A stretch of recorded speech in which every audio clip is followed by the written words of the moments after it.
तो सभी प्यारे छात्रों का एक बार फिर से स्वागत है और आज हम करेंगे त्रिकोणमिति का एक बहुत ही महत्वपूर्ण प्रश्न। तो ये एक सर्वसमीका है जिसमें हमें दोनों पक्ष बराबर सिद्ध करने होते हैं। ये जो पक्ष कहलाता है इसे हम LHS कहते हैं, जैसा कि आप सभी जानते हैं, और ये वाला जो है इसे हम RHS कहते हैं। तो सबसे पहले हम LHS जो है इसे लेकर चलेंगे और उसे RHS में बदलने की कोशिश करेंगे, और जब RHS आ जाएगा तो ये दोनों सिद्ध हो जाएंगे। तो चलिए शुरुआत करते हैं। सबसे पहले हम लिखेंगे LHS लेने पर, इसके बाद ये जो पूरा LHS है ना, इसको नीचे लिख देना है और यहाँ पे हम बराबर लगा लेंगे। ठीक है, इतना बन जाएगा ना। इसके बाद क्या करना है, बहुत ध्यान से समझना। यहाँ पे साइन थीटा है। देखो बीच में जब भी प्लस माइनस लगे हों, एक बात याद रखना, जब भी बीच में प्लस माइनस लगे हों तो वहाँ पे अलग अलग पद हो जाते हैं। मतलब अगर मैं आपको समझाऊं तो ये देखो, ये माइनस लगा है ना, तो एक पद यहाँ पे ये बन गया और दूसरा पद यहाँ पे ये बन गया। मतलब प्लस माइनस के चिन्ह अलग अलग पदों में बांट देते हैं। कोई भी चीज है अगर उसके बीच में प्लस आ गया तो वो दो पद हो जाएंगे। अगर यहाँ पे माइनस की जगह पे इंटू होता तो ये पूरा ही एक पद माना जाता, लेकिन माइनस ने एक पद अलग कर दिया और दूसरा पद अलग कर दिया। यहाँ पे समझने में काफी ज्यादा हेल्प मिलेगी आपको। जैसे नीचे देखो माइनस लगा है ना, तो ये पद अलग हो जाएगा और ये वाला पद भी अलग हो जाएगा। तो कहने का मतलब है कि जो प्लस माइनस होते हैं वो संख्याओं को अलग अलग पदों में या बीजीय व्यंजक को भी अलग अलग पदों में जो है व्यक्त कर सकता है। तो यहाँ पे हमें एक पद ये है और एक पद, इन दोनों पदों के पास ऐसी कौन सी चीज है जो दोनों के से कॉमन निकाली जा सकती है। तो आप कहोगे कि सर देखो यहाँ पे साइन थीटा है, बिल्कुल है। यहाँ पे भी साइन थीटा है, बिल्कुल। यहाँ पे तो साइन घन थीटा है, मतलब 3 साइन थीटा है। ऐसे हम कह सकते हैं कि 3 बार साइन थीटा का गुणा है। यहाँ पे एक है, तो दोनों से मिनिमम एक साइन थीटा कॉमन निकाला जा सकता है, क्योंकि एक तो कम से कम दोनों के पास है। तो यहां से हम क्या करेंगे कि एक साइन थीटा हम कॉमन निकाल देंगे। जैसे ही हम इन दोनों जगह से एक साइन थीटा कॉमन निकालेंगे तो इन दोनों पदों के पास क्या बचेगा वो हम ब्रैकेट में लिखेंगे। उसी तरीके से देखो नीचे का भी सेम प्रोसेस है, तो समझने का थोड़ा यहां से देख लेना कि क्या है।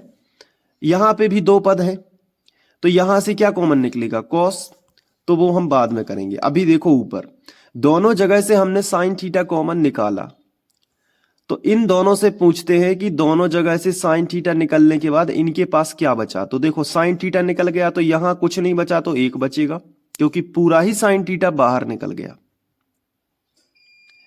इसके बाद ये जो माइनस है तो माइनस लगा दिया। इसके बाद ये दो भी कॉमन नहीं निकला तो दो अंदर ही रह गया।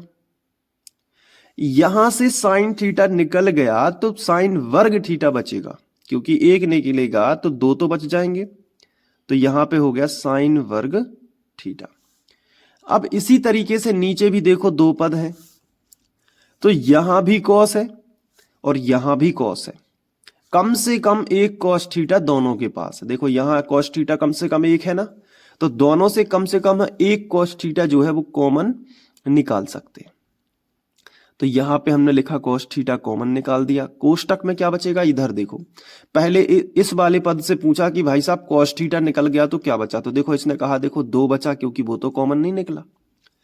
यहां पे कॉस घन थीटा था, अगर एक कॉस थीटा निकल भी गया तो एक कॉस वर्ग थीटा जो है वो बच जाएगा। और माइनस है तो माइनस, और ये कॉस थीटा पूरा निकल गया तो एक बचा। समझ पा रहे हो ना सवाल को, इतना कर लोगे। साइन ऊपर से कॉमन निकाल दिया, कॉस नीचे से कॉमन निकाल दिया, जो बचा वो कोष्टक के भीतर है। इसके बाद बहुत ध्यान से यहां पे समझना है। साइन थीटा लिखा है तो साइन थीटा को लिखा रहने दो।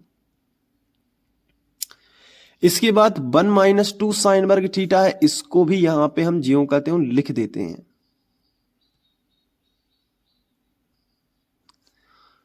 इसके बाद नीचे आ जाओ, यहां पे कॉस थीटा है तो कॉस थीटा भी हमने ज्यों कहते हो लिखा। हमें टेन थीटा जो है वो सिद्ध करना है, तो साइन बटे कॉस टेन यहां पे बन रहा है। इसका मतलब है कि ब्रैकेट वाली संख्या कैंसिल होनी चाहिए। कैंसिल कब होंगी? जब उनको समान बनाएंगे। तो नीचे ऊपर साइन है, नीचे कॉस है, तो नीचे वाला कॉस भी साइन में बदल दो। तो कैसे बदल सकते हैं? तो 2 को ज्यों का त्यों लिख दो, और कोष्टक में कॉस वर्ग थीटा को हम लिख सकते हैं 1 माइनस साइन वर्ग थीटा। तो यहां पे जो है हम मझला कोष्टक लगा सकते हैं। ये देखो, कॉस वर्ग थीटा की जगह पे हमने क्या लिख दिया? 1 माइनस साइन वर्ग थीटा। और ये क्यों लिखा? क्योंकि हमें सर्व समीका पता है। क्या है सर्व समीका? होती है कि साइन वर्ग थीटा प्लस कॉस वर्ग थीटा बराबर 1 होता है। यही होता है ना? तो इसलिए यहां पे हमने क्या किया कि कॉस, इसका पक्षांतर करके देखो आप साइन वर्ग का, तो कॉस वर्ग थीटा का मान आ जाएगा। तो वही हमने किया है कि कॉस वर्ग थीटा की जगह पे लिख दिया 1 माइनस साइन वर्ग थीटा, और माइनस क्या कर दिया? 1। इसके बाद हमने ये ब्रैकेट बंद कर दिया, बराबर के नीचे बराबर। अब क्या होगा? अब देखते जाओ। इस 2 का गुणा इसमें भी होगा, इस 2 का गुणा इसमें भी होगा, बाकी सब ज्यों का त्यों। साइन थीटा लिखा हमने, 1 माइनस 2 साइन वर्ग थीटा लिख दिया, नीचे आ गए, कॉस थीटा लिख दिया। यहां पे 2 का गुणा करो, 2 एकम 2, माइनस 2 साइन वर्ग थीटा। ये कोष्टक तक ही गुणा होगा, जहां तक कोष्टक लगा है वहीं तक 2 का गुणा होगा। और उसके बाद -1 लिखा था, उसको ज्यों का त्यों और कोष्टक कर दिया इस तरीके से। अब संख्या में से संख्या घटा दो, तो क्या बचेगा? साइन थीटा 1 माइनस 2 साइन वर्ग थीटा, नीचे आ जाएंगे तो कॉस थीटा। यहां पे देखो 2 में से 1 गया तो कितना बचेगा? 1 माइनस 2 साइन वर्ग थीटा। अब देखो आप, 2 में से 1 गया तो 1 बच गया, -2 साइन वर्ग थीटा ज्यों का त्यों, ऊपर और नीचे का ये कट जाएगा क्योंकि सेम संख्या बन चुकी है। तो साइन बटे कॉस बचेगा, साइन थीटा बटे कॉस थीटा। और साइन बटे कॉस का सूत्र क्या होता है? Tan theta. और यही हमें सिद्ध करना था। तो हमने बराबर में क्या सिद्ध कर दिया है? RHS। तो हम लिख सकते हैं इसलिए LHS बराबर क्या होता है? RHS। सिद्ध हुआ, सिद्ध हुआ। ठीक है, अब इसको नोट करना है तो मैं शुरू से दिखा देता हूं, और एक बार खुद से प्रैक्टिस जरूर करना है। वीडियो को पॉज करके इतना लिख लो, इसके बाद यहां पे लिख लो, फिर इसके बाद यहां पे। क्लियर? ठीक है, तो आपको समझ में आ गया होगा। अब खुद से प्रैक्टिस कर लो एक बार अच्छे से, और देख लो कि हाँ बन रहा है कि नहीं। और हफ्ते में 1 आध बार प्रैक्टिस करते रहना जिससे बनने लगे। और सभी सर्व समीकरण याद कर लेना ताकि सारे सवाल अच्छे से समझ में आए। मिलते हैं नेक्स्ट वीडियो लेक्चर में। Thank you.